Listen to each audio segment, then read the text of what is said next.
Salam Sobat GB yang keren dan luar biasa. Kami, CGB, akan mendemonstrasikan secara kontekstual tentang filosofi ajaran dari Ki Hajar Dewantoro. Supaya apa? Supaya kita bisa mempelajari dan meneladani dari filosofi-filosofi beliau. Yuk, kita kepoin filosofi beliau. Selamat menikmati. Assalamualaikum warahmatullahi wabarakatuh. Salam guru penggerak, memimpin perubahan, memajukan pendidikan. Mohon izin memperkenalkan diri ya guys. Saya calon guru penggerak angkatan 7. Nama saya Eko Aristiawan yang biasa dipanggil EA. Dan saya dari SMA Negeri 1 Wonogiri. Salam kenal buat sobat guru penggerak yang luar biasa. Panjenengan semua adalah inspirator saya. Salam. Pada kesempatan ini ada pemikiran dari inspirator pendidikan kita yang begitu luar biasa. Siapa beliau? Kalau bukan Ki Hajar Dewantara. Berangkat dari pemikirannya yaitu anak-anak hidup dan tumbuh sesuai dengan kodratnya sendiri. Pendidik hanya dapat merawat dan menuntun tumbuhnya kodrat itu. Nah, dari pemikiran ini ya guys, saya akan mengupas tuntas tentang strategi apa yang perlu diterapkan dalam menggali dan mengarahkan potensi anak yang sudah dimiliki.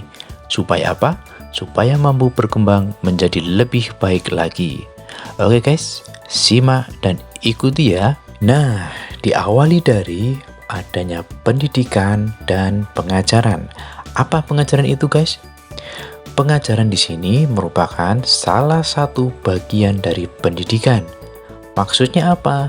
Maksudnya pengajaran itu tidak lain adalah pendidikan dengan cara memberi ilmu atau berfaedah buat hidup anak-anak, baik lahir maupun batin. Begitu ya guys. Dan jika kita melihat dari ilustrasi gambar tersebut, maka pendidikan di sini bisa menjadi suatu tuntunan. Mengapa seperti itu? Maksud dari pendidikan di sini menuntun segala kodrat yang ada pada anak-anak agar mereka dapat mencapai keselamatan dan kebahagiaan yang setinggi-tingginya, baik sebagai manusia maupun sebagai anggota masyarakat. Maka pendidikan diartikan sebagai tuntunan dalam hidup tumbuhnya anak-anak. Nah, untuk selalu diingat bahwa pendidikan itu hanya suatu tuntunan di dalam hidup tumbuhnya anak-anak kita. Artinya apa? Artinya bahwa hidup tumbuhnya anak itu terletak di luar kecakapan atau kehendak kita kaum pendidik. Anak-anak itu sebagai makhluk, manusia, dan benda hidup, sehingga mereka hidup dan tumbuh menurut kodratnya sendiri. Oke, sekali lagi perlu diketahui ya guys, bahwa pendidikan itu sangat mempertimbangkan kodrat alam dan kodrat zaman. Karena apa? Karena kedua hal ini tidak bisa dipisahkan dalam diri anak. Seorang anak akan lahir dari kodrat alam karena mereka punya potensi, bakat, kemampuan yang masing-masing berbeda dengan orang lain atau anak lain. Sehingga sebagai seorang guru, kita diharapkan mampu membantu, memotivasi mereka supaya bisa tumbuh maksimal sesuai dengan jenjang usia mereka. Nah, sedangkan kodrat zaman lebih kepada bagaimana seorang guru mampu membimbing anak tersebut memasuki abad 21 ini. Untuk itu, seorang pendidik diharapkan jangan sampai gaptek, harus melek teknologi, serta memiliki keterampilan yang mumpuni dalam hal merancang serta melaksanakan pembelajaran sebagus dan sekreatif mungkin. Jadi perlu banyak inovasi supaya menarik. Nah, dari sini perlu diketahui oleh khalayak banyak dan khususan oleh pendidik bahwasanya perlukah sih tuntutan pendidikan itu? Nah, di sini meski pendidikan hanya sebagai tuntunan dalam hidup anak, maka sangat perlu juga bahwa pendidikan berhubungan dengan kodrat keadaan dan keadaan setiap anak. Jika anak tidak baik dasarnya, tentu anak tersebut perlu mendapat tuntunan agar semakin baik budi pekertinya. Anak yang dasar jiwanya tidak baik dan tidak mendapatkan tuntunan pendidikan, tentu akan mudah menjadi orang jahat. Sebaliknya, anak yang sudah baik dasarnya juga masih perlu tuntunan. Karena apa? Karena selain mendapatkan kecerdasan yang lebih, bahkan lebih luas, lebih pintar, lebih banyak, maka dia juga dapat terlepas dari segala macam pengaruh jahat. Yang intinya, basicnya, anak itu punya kemampuan, punya potensi. Tetapi kita tinggal mengarahkan, menuntun mereka supaya potensinya bisa berkembang menjadi lebih baik. Tidak ada pengaruh-pengaruh luar yang sifatnya negatif. Jadi di sini kesimpulannya bahwa pendidikan dan pengalaman itu akan mempengaruhi tumbuhnya budi pekerti. Seperti itu ya guys. Jadi tujuannya adalah apa? Tujuannya di sini dalam pendidikan supaya dituntun terus, supaya apa? Supaya kesempurnaan budi pekerti dan menjadikan manusia yang bijaksana itu bisa tercapai. Oke, kalau kita kembali ke pemikirannya Ki Hajar Dewantara tadi, bahwasanya anak-anak hidup dan tumbuh sesuai dengan kodratnya sendiri.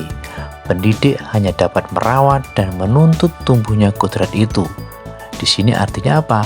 Bahwasanya anak itu pada dasarnya sudah mempunyai kodrat sendiri, punya potensi sendiri, punya kemampuan sendiri.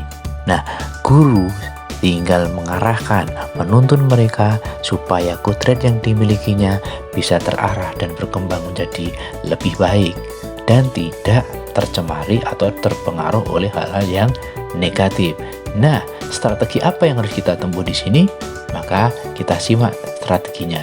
Oke guys, sekarang kita sampai pada strategi untuk mewujudkan pemikiran besar dari Ki Hajar Dewantara. Nah, dalam hal ini perlu digarisbawahi bahwasannya ada 4 hal yang paling mendasar yang perlu kita siapkan. Apa saja itu? Yang pertama, perlu adanya kolaborasi yang baik antara stakeholder di sekolah. Yang kedua, perlu juga adanya kolaborasi yang baik antar pendidik dengan siswanya atau anak. Dan yang ketiga, perlu memposisikan siswa sebagai subjek, sebagai partner, sebagai anak, sebagai sahabat. Nah, di sini guru juga perlu bersikap untuk menghamba. Supaya apa? Supaya timbul kenyamanan dalam belajar. Sehingga diharapkan mampu mudah untuk mencapai tujuan belajar. Dan yang keempat, perlu adanya apa? Konsistensi dalam penerapan dan pembiasaan yang sudah terprogram ini. Jika keempat itu sudah terpenuhi dan sudah ready, siap, maka potensi anak akan tergali dan berkembang menjadi lebih baik sesuai yang diharapkan. Teknisnya bagaimana? Oke, teknisnya adalah sebagai berikut. Perlu saya ingatkan bahwa anak atau siswa atau peserta didik itu kita posisikan sebagai subjek.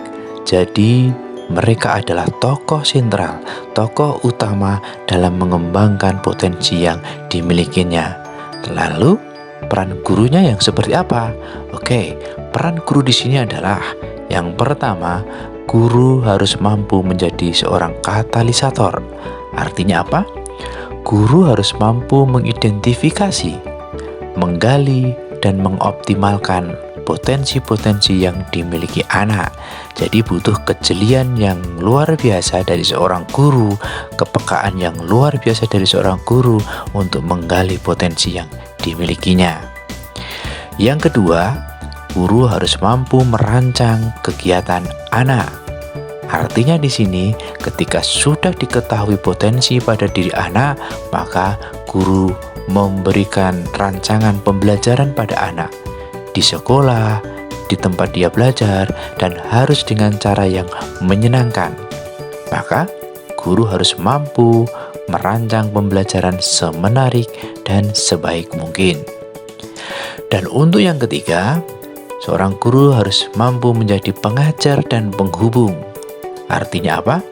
Guru mampu menjadi transformasi pengetahuan secara baik, sehingga bisa dipahami anak dengan mudah, serta mampu menghubungkan anak dengan sumber belajar yang beragam dimanapun berada. Dan untuk selanjutnya, guru harus bisa menjadi fasilitator atau mendampingi anak. Maksudnya bagaimana? Maksudnya adalah guru itu mampu menyediakan berbagai aktivitas anak, baik secara bermain, belajar, sehingga memberikan kesempatan mereka memilih dan menyalurkan ide kreatifnya, meresponnya, memberi penguatan, memberi tantangan, dan memberi semangat motivasi kepada anak untuk bermain serta memberi feedback yang baik atas apa yang dilakukannya dan atas apa yang sudah menjadi hasil dari karyanya. Nah, guru sangat-sangat urgent dalam fasilitator ini. Kemudian, untuk yang kelima, guru harus mampu menyediakan alat atau bahan atau media yang menarik. Artinya, guru harus menyiapkan media yang menarik, ditunjang dengan metode yang tepat dan peraturan yang mendukung. Untuk apa?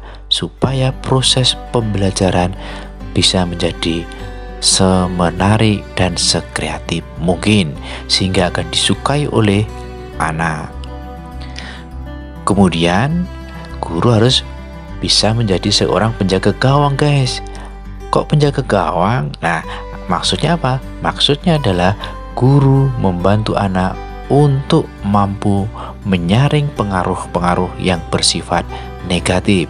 Jadi, guru melatih anak menjadi filterisasi mandiri. Tapi, guru juga harus bisa memfilter hal-hal negatif yang akan mendekati anak. Nah, seperti itu, guys. Jadi, strategi-strategi yang dipakai oleh guru harus bisa dioptimalkan. Tapi itu semua butuh konsistensi dalam hal apa?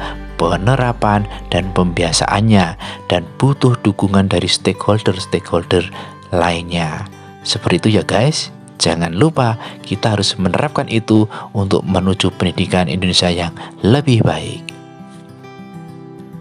Nah, pada akhirnya di sesi yang terakhir ini saya bermaksud undur diri. Semoga apa yang kita lakukan untuk pendidikan di Indonesia ini dinilai ibadah oleh Allah Subhanahu wa Ta'ala. Amin ya Rabbal Alamin.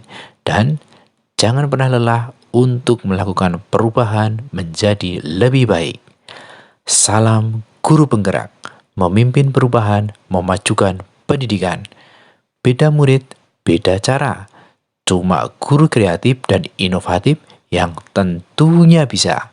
Dan saya, EA. Salam guru penggerak.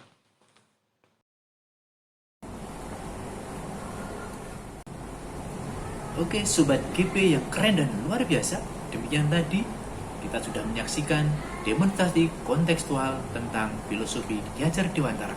Mudah-mudahan dapat kita serap, kita pelajari, dan kita amalkan dalam kehidupan dunia pendidikan. Salam guru penggerak.